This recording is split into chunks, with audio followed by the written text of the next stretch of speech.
आलसी ब्राह्मण। बहुत पहले की बात है। एक गांव में एक ब्राह्मण अपनी पत्नी और बच्चों के साथ रहता था। उसकी जिंदगी काफी खुशहाल थी। उसके पास भगवान का दिया सब कुछ था। लेकिन एक समस्या थी कि वो खुद बहुत ज्यादा आलसी था। कभी काम नहीं करता था। उसकी पत्नी उसे समझा समझा कर थक गई थी कि अपना काम खुद करो, खेत पर जाकर देखो, लेकिन वो कभी काम नहीं करता था। वो कहता, मैं काम नहीं करूंगा। उसकी पत्नी उसके आलस्य से बेहद परेशान रहती थी, लेकिन वो चाहकर भी कुछ नहीं कर पाती थी। एक दिन एक साधु ब्राह्मण के घर आया और ब्राह्मण ने उसका खूब आदर सत्कार किया। साधु ब्राह्मण की सेवा से बेहद प्रसन्न हुआ और खुश होकर साधु ने कहा कि मैं तुम्हारे सम्मान व आदर से बेहद खुश हूँ। तुम कोई वरदान मांगो। ब्राह्मण ने कहा, बाबा, कोई ऐसा वरदान दो कि मुझे खुद कभी कोई काम न करना पड़े। आप मुझे कोई ऐसा आदमी दे दो जो मेरे सारे काम कर दिया करे। बाबा ने कहा, ठीक है, ऐसा ही होगा, लेकिन ध्यान रहे तुम्हारे पास इतना काम होना चाहिए कि तुम उसे हमेशा व्यस्त रख सको। यह कहकर बाबा चले गए और एक बड़ा सा जिन्न प्रकट हुआ। वो कहने लगा कि मालिक, मुझे कोई काम दो, मुझे काम चाहिए। ब्राह्मण उसे देखकर पहले तो थोड़ा डर गया और सोचने लगा। तभी जिन्न बोला, जल्दी काम दो वरना मैं तुम्हें खा जाऊंगा। ब्राह्मण ने कहा, जाओ और जाकर खेत में पानी डालो। यह सुनकर जिन्न तुरंत गायब हो गया और ब्राह्मण ने राहत की सांस ली और अपनी पत्नी से पानी मांगकर पीने लगा। लेकिन जिन्न कुछ ही देर में वापस आ गया और बोला, सारा काम हो गया, अब और काम दो।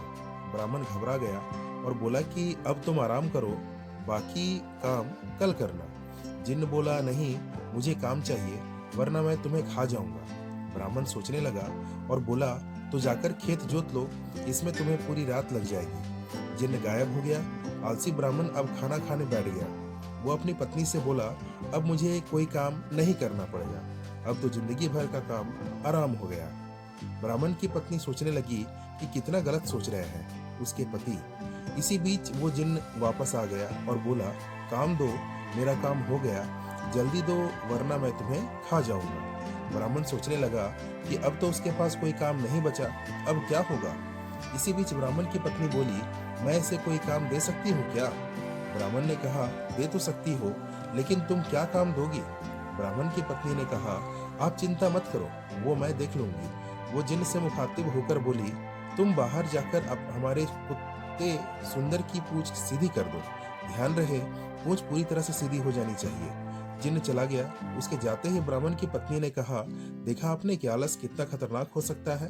पहले आपको काम करना पसंद नहीं था और अब आपको अपनी जान बचाने के लिए सोचना पड़ रहा है कि उसे क्या काम दें। ब्राह्मण को अपनी गलती का एहसास हुआ और वो बोला, तुम सही कह रही हो, अब मैं कभी आलस नहीं करूंगा, लेकिन अब मुझे डर इस बात का है कि इसे आगे क्या काम देंगे। यह सुंदर की पूंछ सीधी करके आता ही होगा।